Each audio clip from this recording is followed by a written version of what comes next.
un jugement sur ça. Je ne suis pas dans l'environnement immédiat du basket. Si j'étais dans l'environnement immédiat du basket, j'aurais pu dire li. Moi, comme tout le monde, hein, je vois, comprendre, des propos tenus dans la presse, par presse interposée, chacun donne son point de vue, mais sur la base d'un point de vue, tu ne peux pas être affirmatif. Aujourd'hui, il y a une équipe qui est là. Et cette équipe a été élue par le mouvement sportif du basket. Mais laissons cette équipe-là arriver à terme de son mandat.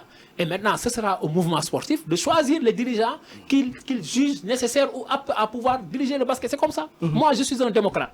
Comprendre que je suis un légaliste. Les gens sont élus dans la légalité, dans la légitimité.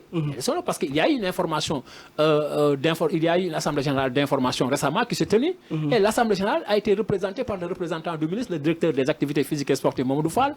Il y avait le représentant du comité national olympique sportif sénégalais, Seydina Diagne. Il y avait aussi le représentant de la FIBA Afrique, Madame Rokhaya Pouy Aya, qui est présidente de la FIBA zone 2 Afrique. Donc ça veut dire que l'Assemblée générale s'est déroulée dans d'excellentes conditions. Mais AG boobu sax peut-être di nga ma jox un peu transition bi AG boobu bu ñu sukkandikoo ci ki nga xam ne mooy Massayer Gningue di secrétaire général CRBS bi peut-être CRBS bi dañ ci ñëwaat mais selon lui AG d'information boobu ci anam yi ñu ko tëralee dëppoowul ak texte yi li mu wax. maanaam comme lan moom il a souligné le fait que ni peut-être commissaire des comptes yi rapport yi nga xam ne waroon nañu ko fësal.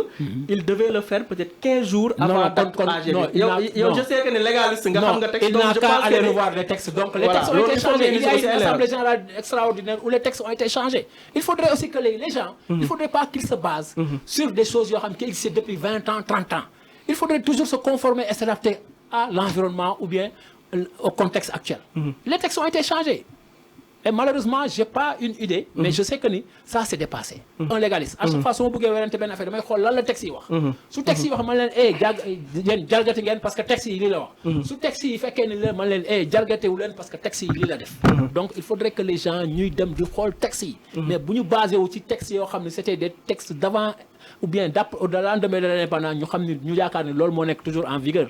Voilà. Donc, quand vous n'êtes pas dans l'environnement, vous ne pouvez pas. Mais je pense que Massayer, il a une légitimité parce que c'est un ancien international. Et lui aussi, mais aussi il faut que le texte, ça aussi c'est important.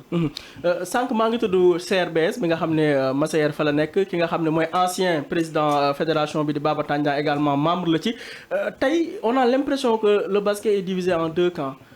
Équipe dirigeante bi maître Babacar Ndiaye ak son DTN Moustapha Gaye ak ña ñu àndal di liggéey ak CRBS bi taxawaayu comme benn kuréel en tout cas bu bëgg indi leneen loo xam ne moo fi nekk bu ñu gisee opposition boobu ak coow yi si am confrontation bi si am yëpp est-ce que c'est la bonne marche tey pour peut-être ñu wax basket boo xam ne dañ ko bëgg defar dañ ko bëgg en tout cas yóbbu ci benn niveau de performance bi alors qu'on a ces deux camps chaque jour des débats chaque jour ay sorties yoo xam ne ku si nekk yaa ngi attaqué sa morom. Il n'y a qu'un seul camp, c'est le camp qui a été élu, légalement. Si les gens veulent prendre le pouvoir, ils n'ont qu'à aller dans les clubs et venir en assemblée générale et se battre pour prendre. Moi, c'est ça. Moi, il y a un seul camp.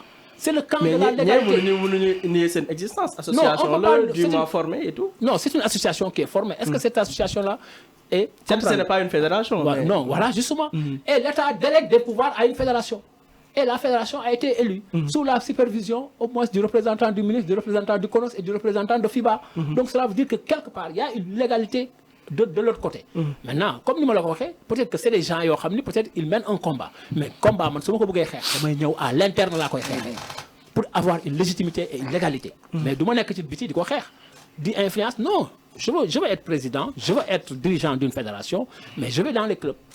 Je m'affilie ou bien je représente un club, je vais à l'AG pour me battre. Mais si par exemple, il sort de mes salles, tu es en minorité, après gagner d'ordre, après gagner de mais non, attends, même si je suis en minorité, si je suis solitaire dans le combat, j'y vais pour me battre, pour être solitaire dans le combat. Moi, au moins, j'ai une seule voix. Mbaïjak, il était opposé à Babacar Ndiaye ou bien à Baba Tandian. Il a une voix, mais il est allé jusqu'au bout de sa logique.